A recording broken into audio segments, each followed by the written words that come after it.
Hey everybody, welcome back to Guns and Gadgets. Well, where am I? I'm actually on the set of my new show on the We the Free Network. It's Keep and Bear News. Check us out. I'll have a link down below. What John and Michael have done with We the Free Network is amazing. Think Netflix type content, high quality content, but for us.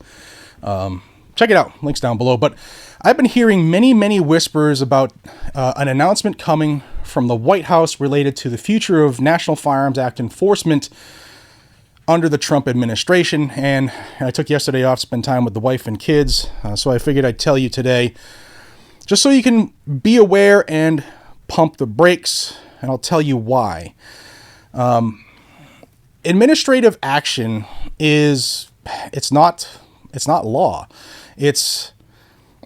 It's not what we were hearing on the campaign trails when, the president was saying, on day one, I'm going to get rid of the pistol brace rule. And on day one, I'm going to do this. Or even the campaign trail for these pro-2A Republicans who were saying things like, we're going to abolish the ATF and we're going to do this or that. None of it's come to fruition. But I want to talk to you about, can we actually abolish the ATF as our Congress is currently constituted? That's the catch here that a lot of people seem to miss, because I get a lot of comments and I go back, and we have conversations and comments and emails about why this isn't happening. So I want you to understand what's happening. I want you to be aware of this announcement that's coming out. And I'm going to tell you a little more about why we can't abolish the ATF right now. And that's called 60 votes. The filibuster rule in the Senate. You need 60 votes to invoke cloture to overcome the filibuster. And as we saw a couple weeks ago during the hearings where Pam Bondi was pitching the Department of Justice's proposed budget, and she was getting grilled by members of Congress on it, we heard there that you can't just get rid of an agency without legislation. Yeah, 60 votes in the Senate. We even saw reference to that with the Senate parliamentarian during this whole big beautiful bill back and forth. So you need 60 votes in the Senate to defeat the filibuster. But, this is the big but, regardless, realignment is going to happen. Realignment. What do I mean? Well, I'm going to explain that to you. But first, I want to thank the sponsor of the video, and that's Aura. Guys, gals, if you've ever wondered how scammers get your phone number or why your inbox is flooded with spam, me too. This is why. Your personal information is already out there, and chances are it's already been stolen and sold off by what's called data brokers. They do it without your consent. They make billions of dollars selling it to marketers and scammers and even stalkers. And every 14 seconds, someone is a victim of identity theft. And that's why Aura is here to protect you and your family from digital threats before they become real-life disasters. Aura monitors your personal information across the dark web. They alert you in real time if something's wrong, and they'll even help you recover stolen accounts or money with a US-based team that's available 24/7. But Aura doesn't stop there. It also blocks scam calls, safeguards your devices from malware, and even helps protect your kids online. Plus, Aura includes $5 million in identity theft insurance protection. And that's why I choose Aura. It really is an all-in-one, powerful, and easy-to-use app. Protect what matters most to you. Start with a 14-day free trial at aura.com/gunsandgadgets and see if your data has been exposed. I'm not leaving myself vulnerable, and neither should you. The link is going to be down below and in the pinned comment. Check it out and see if you're vulnerable. Now, two things that I want everybody to be aware of.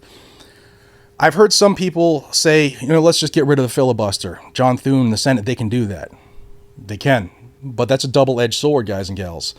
The next anti-gun administration will do the same thing, because if you get rid of the filibuster, it's just a simple majority vote, which A, isn't the way it should be, because elections have consequences, and if you have a big swing to either side of the aisle, then they can just ram things through, whether it's anti-gun or what have you, anti-gas stove, doesn't matter.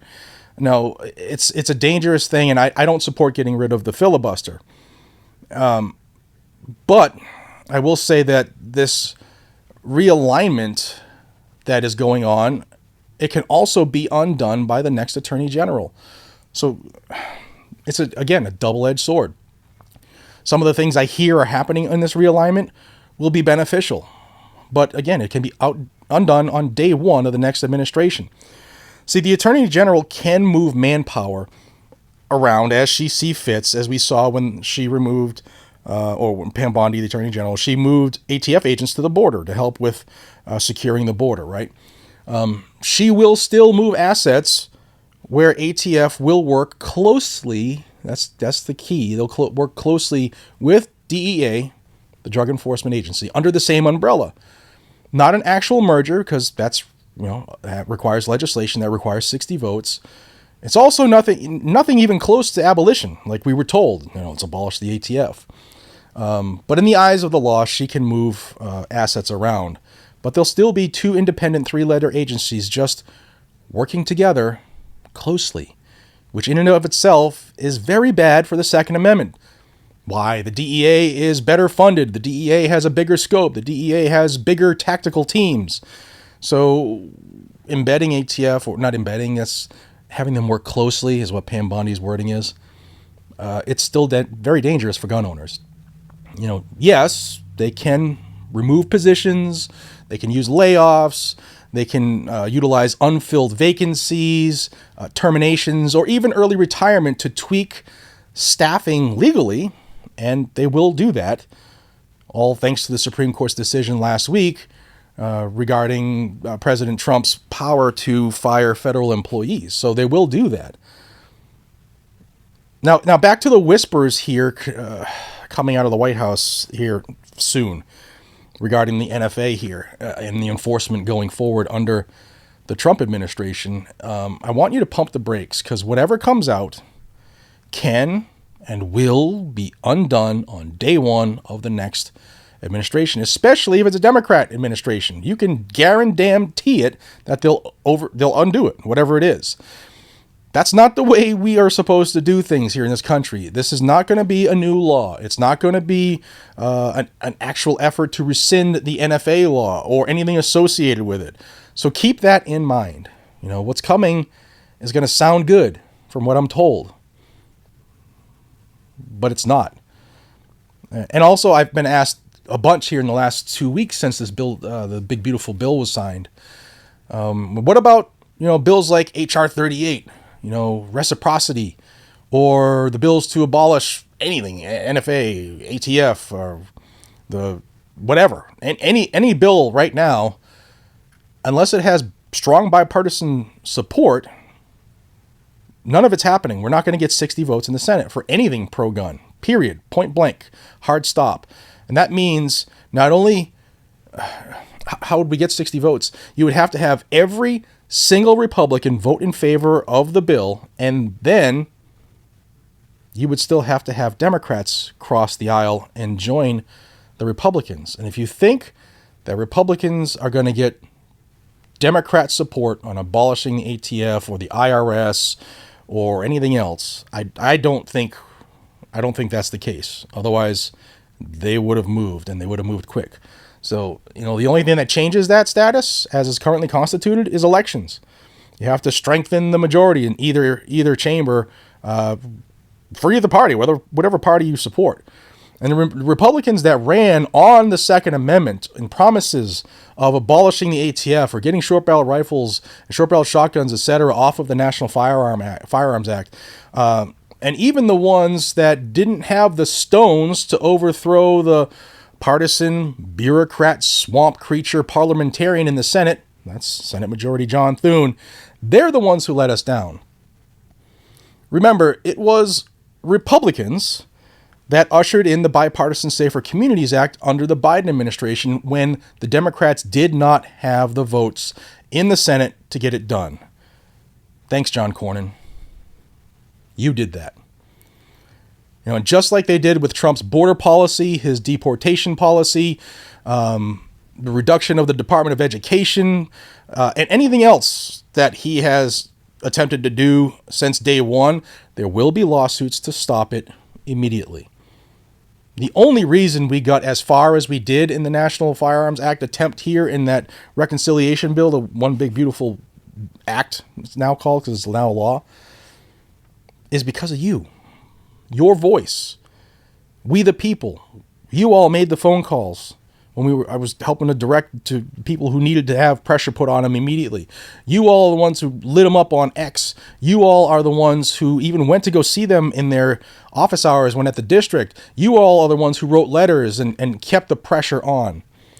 And that's the only way we fix this, is if we the people remember that we're the employers. We're the ones in charge. So, and I'm saying this to myself too out loud, don't feel defeated. We didn't get what we wanted, and we're pissed off about it. But don't feel defeated. We need to stay active. We need to remain loud and be heard. There will be another attempt for a reconciliation bill in early 2026, according to Speaker of the House, Mike Johnson. Will we have another shot to take the NFA, and throw it away? Yes, but now that the tax is a zero, is the tax an issue? And will the parliamentarian be replaced? I don't like that stuff, which is why it would be much easier just to have a law passed. But stay active, be heard. Guys, I appreciate y'all. Let me know what you like. Do you like this shirt or not? Let me know if you know what it means. I appreciate y'all. Be safe, stay vigilant, and carry a gun to keep you, your friends, your family, your community safe. Thank you again to the sponsor of the video, Aura. Check out Keep 'em Bear News, We the Free. Guys, I love y'all. Seriously, from the bottom of my heart. You all make it possible for me to do what I love, and that's to keep you all at the forefront of anything happening with the Second Amendment. So thank you, and have a good one. Take care.